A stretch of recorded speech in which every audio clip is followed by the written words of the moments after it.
Bonjour à tous et bienvenue dans ce 8e live de formation organisé par la Ligue de basket d'Occitanie. Je me présente, Thibaut Burnel, je suis CTA, conseiller technique de l'arbitrage à la Ligue d'Occitanie de basket, et je suis aujourd'hui accompagné d'Emeric, qui est étudiant BPGEPS, et également Damien, qui vont nous permettre un petit peu de vous montrer concrètement, comme l'a indiqué le thème de cette intervention, ce que changent les nouvelles règles sur le terrain. Je suis également accompagné de Sylvie Gruzinski, qui va nous donner son avis technique et également éventuellement intervenir avec des questions techniques sur les changements de règles et ce que cela peut impliquer sur la formation des joueurs, mais également sur la formation des coachs, pourquoi pas. Et donc l'objet de cette intervention, c'est de vous présenter les 4 changements majeurs. Je ne sais pas si vous êtes au courant, mais il y a eu pas mal de changements cette saison en ce qui concerne le règlement, et notamment 4 changements principaux que sont la double faute. Donc cette notion de double faute qui a changé, je vais vous expliquer juste après pourquoi et comment, est-ce que ça implique sur le terrain. Il y a également la notion d'action de tir avec une précision sur la notion de l'action de tir. Il y a la notion de cylindre qui implique quand même pas mal de changements. Et enfin la notion de faute de dernier défenseur, donc une faute antisportive. Tous ces changements, ils peuvent avoir des conséquences sur votre pratique en tant que joueur, en tant que coach. Et même en tant qu'arbitre, ça peut être intéressant également de voir sur le terrain ce que ça peut changer et ce que ça implique comme modification. On commence tout de suite par la double faute. Ce changement de règlement de double faute, il a pour principale modification le fait qu'une double faute n'est plus forcément,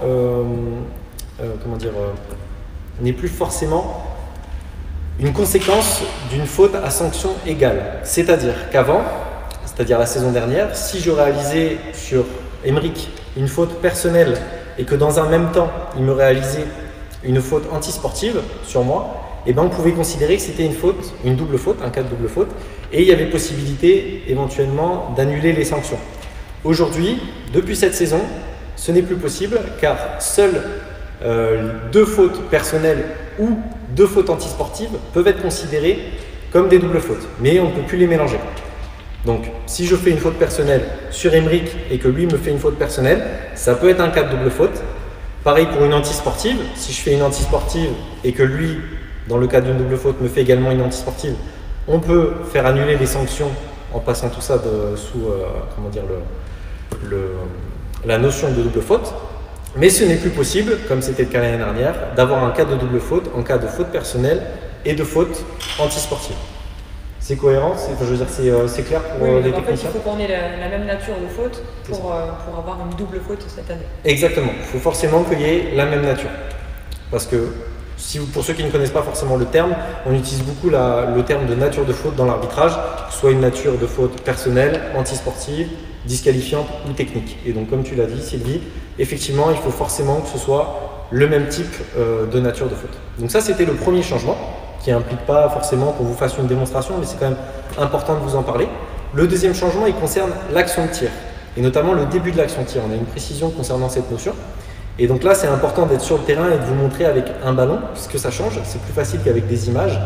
Et ce que ça change concrètement, c'est que pour les 3 types de tirs différents, on a des débuts d'action de tir qui sont définis de façon précise. Pourquoi c'est important que ce soit défini de façon précise? Parce que l'arbitre, il va devoir juger quand est-ce qu'a commencé l'action de tir, et en fonction de ça, il va pouvoir donner une réparation de 2 ou 3 lancers francs, ou donner une réparation de balles sur le côté.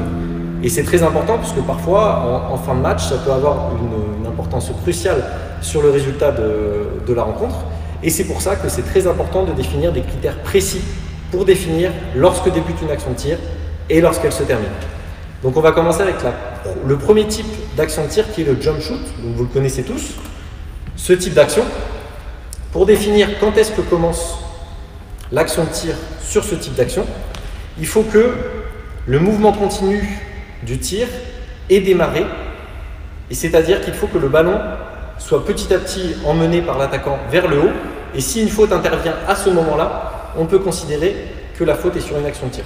En revanche, si je suis positionné comme ça, qu'une faute est réalisée sur moi, donc par exemple Emeric qui vient me taper sur le bras, et qu'après j'engage une action de tir avec un mouvement vers le haut qui débute après la faute, cette fois-ci, ce n'est plus une action de tir.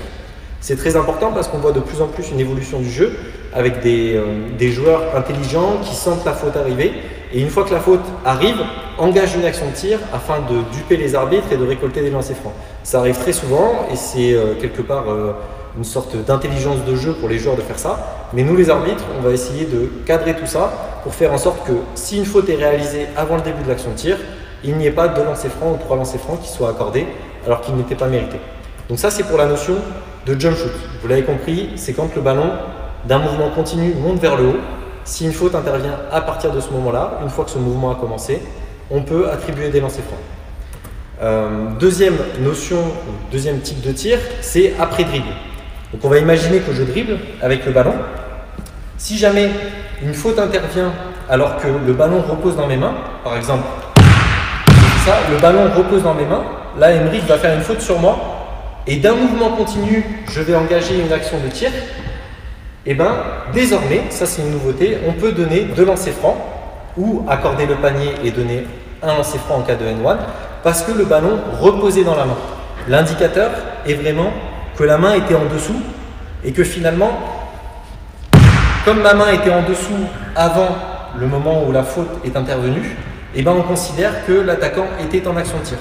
Tout simplement parce que si jamais, après avoir placé la main en dessous du ballon, l'attaquant décidait de changer d'avis et de reprendre le dribble, on serait dans un cas de reprise de dribble. C'est-à-dire, je dribble, je repose le ballon dans ma main, je reprends le dribble, violation, reprise de dribble. Donc, ce qui implique pour l'arbitre de bien analyser le moment de la faute et surtout le placement de la main au moment du contact pour analyser s'il peut y avoir ou pas de lancer franc.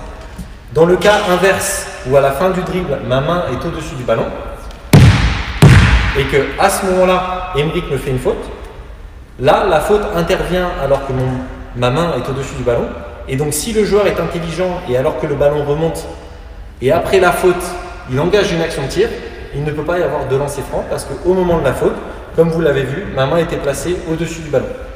Donc c'est un des principaux changements concernant l'action de tir et c'est très important parce que ça implique pour les joueurs de éventuellement continuer leur action de tir si jamais ils avaient décidé de faire reposer le ballon dans leurs mains au moment du contact. Et inversement, pour les arbitres, ça implique de bien analyser au moment du contact le placement de la main. Était-elle au-dessus? Était-elle sur le côté, en dessous ou reposait-elle complètement dans la main?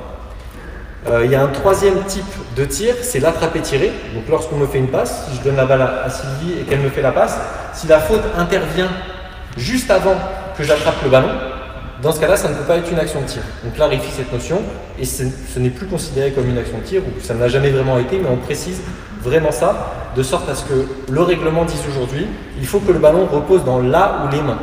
Donc si Sylvie me fait la passe, il n'y a qu'à partir de ce moment-là, maintenant, que si une faute intervient, une action de tir peut avoir lieu.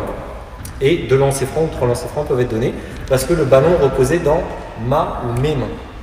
Et sur ce cas-là, il faut quand même que tu aies l'action d'aller vers le cercle pour lâcher la balle. Au moment où tu captes et que tu enchaînes directement sur… Ouais, exactement. C'est-à-dire que si tu me fais la passe, je reçois la balle, il y a faute et puis après je monte pour le tir, et ben on analyse bien les 2 temps différents, le temps de la réception de la balle et de la faute, et ensuite le temps où je monte pour une action de tir.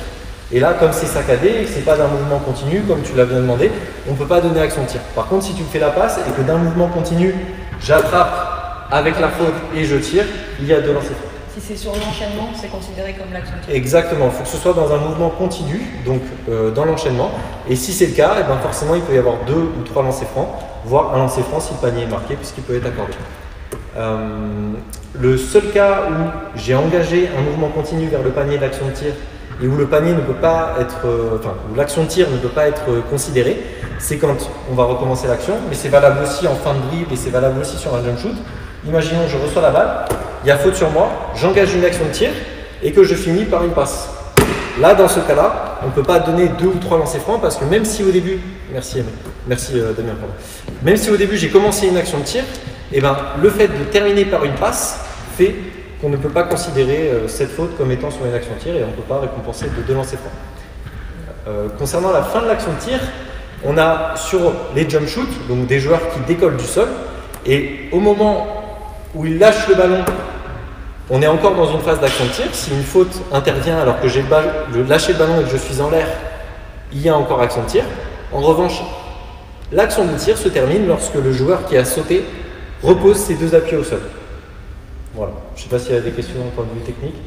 Sur cette action-là, sur les pieds au sol, si je fais une action où je laisse les pieds au sol où il n'y a pas de saut. Donc c'est vraiment l'action du bras vers le cercle qui va déterminer si je suis dans l'action de tir. Donc ça ne dépendra pas des appuis qui décollent. C'est ça. Donc tu parles d'un jump shoot mais sans décoller le pied. Un peu comme on peut voir. Si j'ai pas encore eu le temps de décoller mais que la faute elle est faite sur ce moment-là, ce qui diffère de si je suis déjà en l'air. Sur le jump shoot. C'est ça. Là, on peut l'analyser un peu comme je vous l'ai expliqué tout à l'heure, c'est-à-dire qu'on a une situation avec un type de tir style jump shot, donc une action de tir qui commence avec un mouvement par le haut qui commence. Donc là, on peut analyser qu'il y a une action de tir sans que l'attaquant décolle les pieds du sol. Il y a quand même une action de tir parce qu'il y a un mouvement vers le haut et il y a un mouvement qui se termine avec un tir vers le panier. Et donc, l'action de tir débute à partir du moment où le mouvement vers le haut est engagé. Et en revanche, comme tu le disais bien dans ta question, si l'attaquant ne décolle pas les pieds du sol, quand est-ce que se termine finalement l'action de tir? Et bien cette fois-ci, elle va se terminer quand le ballon va quitter les mains. À la différence du joueur qui en jump shoot saute et décolle les pieds du sol, et là l'action de tir se termine quand il a de nouveau les 2 pieds en contact avec le sol, et bien le joueur qui tire sans sauter termine son action de tir une fois que le ballon a quitté ses mains. Donc ça implique pas mal de changements et j'imagine que sur les joueurs, alors après c'est de moins en moins le cas, mais sur des joueurs qui tirent sans décoller les pieds du sol, on a quand même un petit peu moins de chances de récolter des lancers francs parce que forcément la fin de l'action de tir intervient plus vite que lors d'un tir jump shot avec un décollage des appuis. Par contre, si le joueur est en suspension quand il lâche la balle, s'il a lâché la balle et qu'il est en train de retomber, qu'il est déséquilibré par un joueur, on est toujours dans l'action de tir parce qu'il n'a toujours pas les pieds au sol. C'est ça. Et c'est également le cas quand un joueur tire, se réceptionne sur un pied et qu'un contact intervient sur lui. Comme il n'a pas ramené ses 2 pieds au sol, on est encore dans une phase d'action de tir. Et donc c'est pour ça que c'est très important de définir le début, la fin de l'action de tir parce que ça va impliquer des lancers francs, ça va impliquer la validité d'un panier ou pas. Et c'est très important pour le bien du jeu parce que ça peut avoir des conséquences absolument terribles. En fin de match, une erreur sur une action de tir, un début ou une fin d'action de tir qui est mal jugée par l'arbitre et qui donne la victoire à une autre équipe de façon imméritée, ça peut être terrible. Donc il faut avoir conscience de ça et il faut essayer d'analyser le mieux possible pour les arbitres, mais aussi pour les joueurs et les coachs, le début de l'action de tir et la fin de l'action de tir. Donc si le joueur est retombé sur les 2 pieds et qu'ensuite il est poussé et déséquilibré, c'est une faute normale qui ne nécessite pas 3 lancers francs ou 2 lancers francs. Exactement. Si mes 2 appuis sont retombés au sol, qu'il y a une faute du défenseur sur moi, et ça c'est pour le coup c'est pas une nouvelle règle, c'était déjà le cas avant, mais c'est une faute défensive qui peut donner 2 lancers francs que s'il y a des fautes d'équipe. Parce qu'on n'est plus dans une action de tir et que dans 90% des cas, si le fanion n'est pas levé, ce sera balle sur le côté parce qu'on n'était plus en action de tir. Voilà. Donc ça c'était le deuxième point sur l'action de tir avec une clarification sur le début de l'action de tir et sur la fin de l'action de tir. Maintenant on va passer au troisième point, un des plus importants et un des plus gros changements de cette saison qui concerne le cylindre. Donc je vais donner le ballon à Aymeric qui sera considéré comme l'attaquant ici pour cette démonstration et on a Damien en défenseur. Pour commencer, ce qu'il faut savoir c'est que le changement, ce changement qui concerne le cylindre, il ne concerne que Aymeric. Pas Aymeric en particulier, mais l'attaquant porteur de balle. Il n'y a que lui que ça concerne ce changement. Le défenseur, Damien, lui, son cylindre il est défini de la même manière que la saison précédente et que les autres saisons. Les attaquants non porteurs de balle, même chose. Le cylindre est défini de la même manière, c'est-à-dire largeur des épaules en termes de largeur et en termes de longueur, les fesses et les mains devant. Position légale de défense. Donc mon cylindre reste le même si je suis défenseur ou attaquant non porteur. Ce qui change, c'est pour Aymeric. C'est-à-dire que cette saison, le cylindre a été redéfini. Je ne sais pas si ça parle à tout le monde, donc le cylindre, là ça fait plusieurs fois que j'utilise le mot, mais c'est une notion qu'on utilise notamment dans l'arbitrage et dans le règlement de jeu pour définir qui est le responsable du contact et donc l'auteur de la faute. Et donc ce cylindre-là, c'est très important parce que le moindre changement va impliquer des modifications considérables dans le jeu. Maintenant, son cylindre à l'attaquant porteur de balle est défini plus seulement par la largeur de ses épaules, mais par la largeur de ses appuis et par ses bras fléchis ainsi que ses genoux fléchis. C'est-à-dire qu'avant, si mon genou, je me plaçais comme ça, la saison dernière, mon genou était en dehors de mon cylindre, parce que mon cylindre était défini par mes appuis, mon genou était en dehors de mon cylindre et si un contact était provoqué, j'en étais l'auteur. Ça ne voulait pas forcément dire une faute offensive, mais ça voulait dire que je ne pouvais pas prétendre à une faute défensive parce que une partie de mon corps était en dehors de mon cylindre. Ce que ça change aujourd'hui, comme je viens de vous le dire, le genou, fléchit, il définit maintenant le cylindre. Et le coude également fléchit, définit le cylindre. C'est-à-dire que dans une position avec le genou fléchi, vas-y, mettons en flexion, avec le coude ici qui dépasse, et finalement, le coude, il va au-delà de la ligne des appuis et pour autant, il fait partie de son cylindre désormais. C'est-à-dire que s'il fait un mouvement de passe, donc, voilà, comme ça, et on a une projection finalement des coudes au sol qui arrive à peu près ici, donc qui est en dehors de son cylindre initial des saisons précédentes. Et pour autant, cette saison, ça fait partie de son cylindre. Donc là, il est dans une position de passe. Emric, il est en train de faire une passe à un coéquipier. Si le défenseur crée un contact ou est présent, vas-y avance-toi Damien, est présent, voilà. Là, il est présent, le défenseur, dans le cylindre de l'attaquant.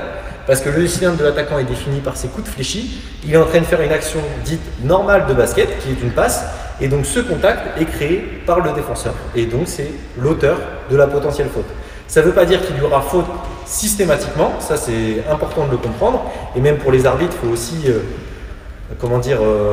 dédramatiser un peu ces changements de règles parce que ça ne change pas de façon drastique le jeu, mais ça a des conséquences sur notre justification. Là, si on devait siffler une faute parce que le contact entraîne un déséquilibre et un potentiel désavantage pour l'attaquant, l'arbitre pourra siffler faute et il sera dans son bon droit parce que le règlement dit que ici, Damien est rentré dans le cylindre d'Emric. D'accord, donc du coup ça veut dire que là s'il est dans son cylindre avec son appui, mais par contre qu'il touche uniquement la balle, il n'y aura pas faute parce qu'il est dans son cylindre. La faute c'est uniquement sur le bras, le déséquilibre, donc ça reste inchangé en fait. C'est pas parce qu'il est dans son cylindre qu'il va faire faute. Ah oui, c'est ça. C'est-à-dire que le fait d'être dans son cylindre n'est pas systématiquement faute. Le fait d'être dans son cylindre, il a le droit finalement d'être dans le cylindre. Si un contact est créé alors qu'il est dans son cylindre, cette fois-ci, le responsable est le défenseur. C'est-à-dire que dans une position, vas-y, remets-toi en attaque, Damien, il va mettre par exemple son appui. Voilà, là il met son appui dans le cylindre de l'attaquant. Pour autant, on voit qu'il n'y a aucun contact entre l'attaquant et le défenseur. Même si d'un point de vue réglementaire, il n'a pas le droit d'entrer dans le cylindre de l'attaquant, il n'est pas responsable de faute parce que pour qu'il y ait une faute, il faut qu'il y ait un contact. En revanche, si ici Emric décide de faire un départ croisé avec son pied droit et rentre en contact avec la jambe ici de Damien, cette fois-ci c'est une faute parce que son cylindre est défini par une action normale de basket qui est son départ croisé ici avec son pied droit. Et lorsqu'il réalise son départ croisé avec son pied droit, il rentre en contact avec Damien qui est dans son cylindre. Et cette fois-ci, puisqu'il y a contact, il peut y avoir faute. Et le responsable de la faute est forcément le défenseur parce qu'il est dans le cylindre de l'attaquant. D'accord. Donc pour nous, techniciens, les consignes qu'on doit donner à nos joueurs, c'est que s'ils sont proches de l'attaquant, si on a une pression défensive, au moindre contact provoqué par l'attaquant, ça sera sifflé faute. C'est ça. Si on ne recule pas assez vite et on n'évite pas ce contact, on aura une faute. C'est ça. Selon moi, là, on défend pas mal l'attaquant et on donne des billes à l'attaquant pour perdre moins souvent des balles et pour récolter plus souvent des fautes. Parce que dans une situation, vas-y, mets-toi en position d'attaque, toi tu vas te mettre en position de pression défensive. Plie-toi un petit peu sur le côté et toi rentre dans son cylindre en pression défensive. Voilà. Ça c'était une situation à laquelle on pouvait être confronté très souvent avant sur des pressions défensives. Et là pour le coup, on pouvait considérer dans le cadre d'une trappe ou d'une prise à deux que c'était une bonne défense. Aujourd'hui, ça reste une bonne défense, mais si Emric décide de se redresser ou de faire une passe à l'opposé et qu'il crée un contact sur Damien, certes ce sera l'attaquant qui créera le contact. Pour autant, comme le défenseur est rentré dans le cylindre de l'attaquant, c'est lui qui pourra être considéré comme l'auteur de ce contact et donc le fautif. Donc ce que ça implique pour les défenseurs, c'est qu'en cas de pression, essayer de mettre une pression défensive, mais sans pour autant rentrer dans le cylindre. C'est-à-dire que le genre de situation où le défenseur était complètement penché dans le cylindre, ça on le verra presque plus parce qu'au moindre petit contact, ce sera sanctionné d'une faute défensive. Pour l'attaquant, ce que ça implique, et comme consigne, je pense qu'il faut donner aux attaquants, c'est qu'ils ont plus de pouvoir et ils ont plus de moyens de se défendre, entre guillemets, lorsqu'ils sont sous pression. C'est-à-dire que dans ce cas-là, si jamais il est sous pression, comme c'est le cas, que toi tu rentres dans son cylindre, et qu'il décide de se relever, ça, ce mouvement d'épaule, je ne sais pas si vous l'avez très bien vu à la caméra, on va le revoir parce qu'il est très intéressant. Ce mouvement d'épaule-là, Avant, on aurait presque pu le considérer comme une faute offensive, parce qu'il se dégage un espace supplémentaire avec son épaule, et on peut considérer qu'il gagne de l'espace de façon illégale. Et on aurait pu siffler une faute offensive la saison dernière. En l'occurrence, ce contact n'est plus une faute offensive, même j'irai plus loin, c'est une faute défensive. Parce que là, un contact est créé, nous sommes dans le cylindre de l'attaquant, il fait un mouvement normal de basket, et donc on peut le sanctionner d'une faute défensive. Et dans quel cas un joueur qui a la balle, un porteur de balle, pourrait avoir une faute offensive sifflée dans cette nouvelle règle de cylindre? Alors c'est toujours possible, je vous rassure, parce que c'est pas devenu non plus une zone de non-droit, le cylindre. Pour autant, ça implique un contact, je dirais, volontaire, comme par exemple un coup de coude qui va directement au visage de façon volontaire, ou alors ça impliquerait que l'attaquant aille au-delà de son cylindre se dégager un espace supplémentaire. Comme là on l'a vu, le précédent contact, ici, il est dans son cylindre, il se relève, il y a un contact de créé, il a le droit, il ne peut pas y avoir faute offensive. Par contre, le même contact en gardant le défenseur ici et le même contact en allant chercher là, cette fois-ci, il peut y avoir une faute offensive parce qu'il va chercher un espace supplémentaire au-delà de son cylindre initial. D'accord. Donc tout ce qui est travail de pivoter, là, s'il va chercher avec le pivoté, il peut avoir une faute offensive si vraiment il exagère et si vraiment il va chercher très très loin avec son... S'il reste dans son pivoté sans sortir le coude ou de mouvement volontaire, il n'y aura pas de faute offensive. C'est ça, vas-y, fais un mouvement de pivoté, voilà, avec ton coude ici. Là par exemple, il est dans son cylindre. Alors il peut réaliser une faute offensive s'il va encore plus loin chercher un espace supplémentaire, mais comme on l'a dit au tout début de cette présentation et de ce thème-là, c'est défini maintenant le cylindre par les genoux fléchis et les bras fléchis.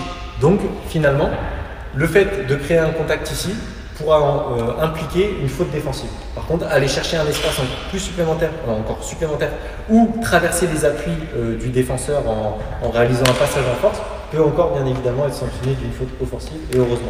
Okay. Parce que déjà à mon sens, le rapport de force, il a été légèrement déséquilibré au profit de l'attaquant. Heureusement, on peut quand même avoir des fautes offensives si les attaquants abusent un petit peu de ces nouvelles règles et de ces adaptations. D'accord. Pour autant, on est d'accord que c'est uniquement quand il a la balle. Donc tout ce qui concerne la défense à 3/4 sur les postes bas, ça reste inchangé. C'est ça, que ce soit la défense à 3/4, que ce soit les écrans non porteurs, les staggers, etc. Les consignes restent les mêmes, c'est-à-dire qu'un attaquant qui pose un écran n'aura pas le droit d'aller au-delà de son cylindre qui est défini par la largeur de ses épaules. Donc si je pose un écran ici et qu'en plus au moment où le défenseur passe, je vais donner un coup de bassin pour désavantager le défenseur et pour avoir un gain temporel pour mon coéquipier, ce sera toujours une faute offensive, au même titre qu'une faute défensive si on défend à 3/4, qu'on rentre dans les appuis, etc. C'est inchangé pour tout ce qui est non porteur et défenseur. C'est vraiment l'attaquant porteur de balle que ça change ce point de règlement. Éventuellement, je ne sais pas si c'est le cas, on a peut-être des questions Non, pas encore. N'hésitez pas à poser des questions pour qu'on interagisse directement avec vous concernant ces points de règlement. On va passer au dernier point qui est la faute antisportive. Donc avant de vous présenter le changement, je fais un petit rappel de toutes les possibilités de faute antisportive qu'il y a, parce que tout le monde n'est pas forcément au courant. Il y a 5 critères possibles, 5 cas dans lesquels les fautes antisportives peuvent être sifflées. Le premier, c'est quand un joueur ne joue pas le ballon. Le deuxième, c'est quand un joueur fait preuve de rudesse, donc remet en cause l'intégrité physique de son adversaire. Le troisième, c'est contact non nécessaire sur transition offensive. Une nouvelle règle qui date d'il y a 2 ou 3 saisons et qui avait quand même changé pas mal de choses. Critère numéro 4, donc faute du dernier défenseur, celui qui va nous intéresser justement. Et enfin le critère numéro 5, faute dans les 2 dernières minutes lors d'une remise en jeu par un défenseur alors que le ballon n'a pas encore quitté les mains de l'attaquant lors de la remise en jeu. C'était les 5 critères. Nous on s'intéresse donc au 4e, la faute du dernier défenseur. Et ce qu'on va faire, c'est qu'on va d'abord clarifier ce qu'était la règle l'année dernière pour ensuite vous présenter le changement majeur de cette saison et ce que ça peut impliquer concrètement sur le terrain. Donc une faute du dernier défenseur, c'était déjà le cas l'année dernière, ça n'intervenait que lors d'un contact par le défenseur. On va placer le ballon ici, on va placer le défenseur bien de ce côté-là. Voilà. Ça n'était possible que lorsque le défenseur créait un contact sur le côté ou derrière l'attaquant. Si jamais le défenseur faisait l'effort de repasser ses appuis devant et qu'un contact était créé entre les deux, cela ne pouvait pas être une faute antisportive du dernier défenseur. Ça pouvait être une faute de rudesse s'il mettait en cause son intégrité physique, ça pouvait être ne joue pas le ballon s'il tirait le maillot par exemple, mais ça ne pouvait pas être une faute antisportive du dernier défenseur. Donc ça c'est quelque chose qui est inchangé, ça concerne toujours les contacts sur le côté ou derrière par l'adversaire. Pourquoi je dis l'adversaire et pas le défenseur? Parce que c'est justement ça qui va changer cette saison. On a enlevé cette notion d'attaquant et de défenseur concernant ce critère-là pour faciliter, vous allez le voir tout à l'heure, la sanction de cette faute antisportive dans les cas justement où le défenseur ne joue pas le jeu, ou du moins l'adversaire qui vient de perdre la balle ne joue pas le jeu de repasser les appuis devant.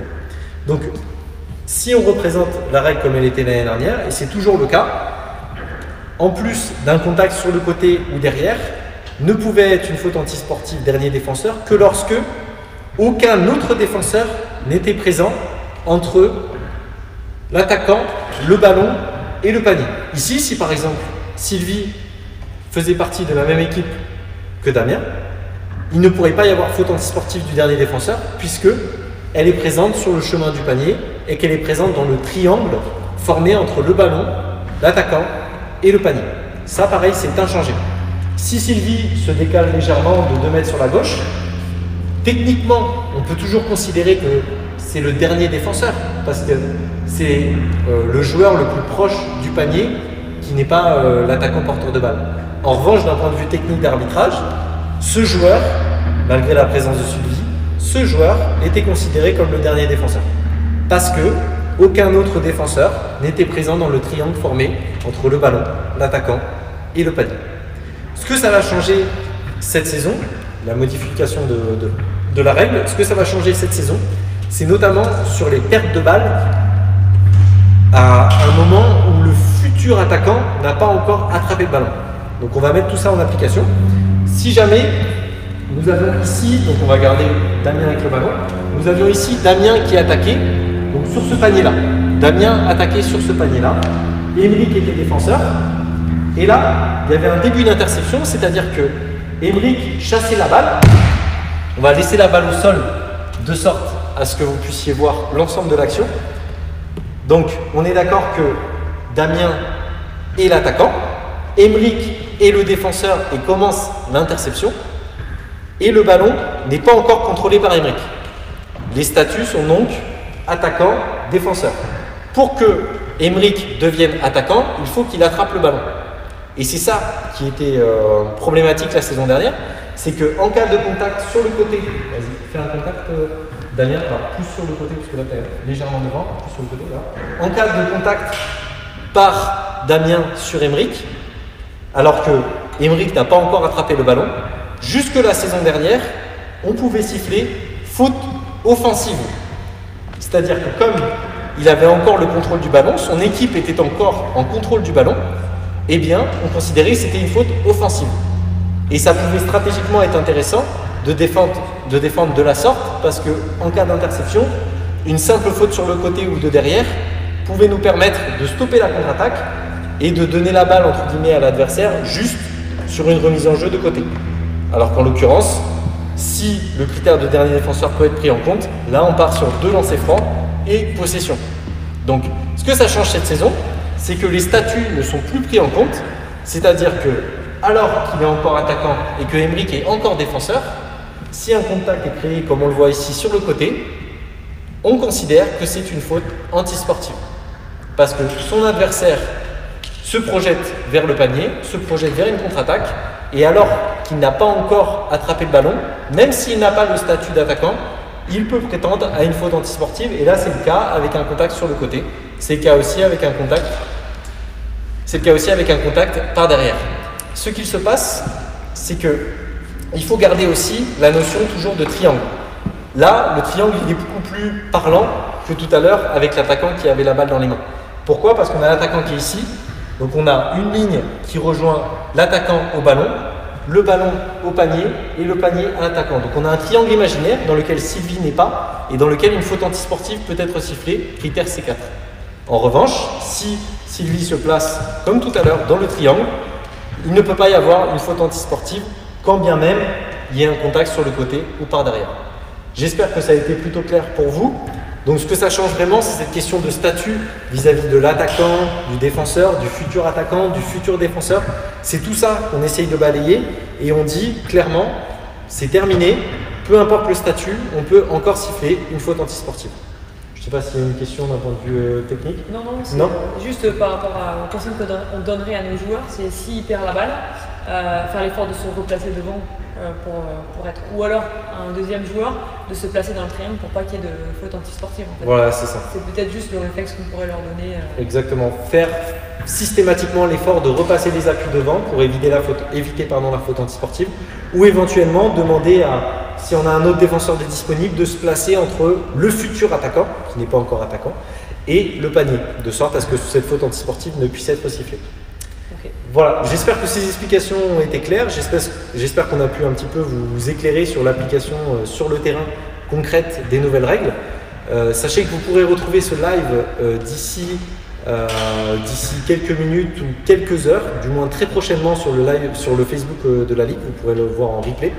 N'hésitez pas à partager, éventuellement mettre des commentaires et sachez que d'autres lives seront proposés par la Ligue Occitanie et que nous vous souhaitons donc une bonne soirée et éventuellement de bien vous former avec la Ligue Occitanie. Merci beaucoup. Bonne soirée. Bonne soirée.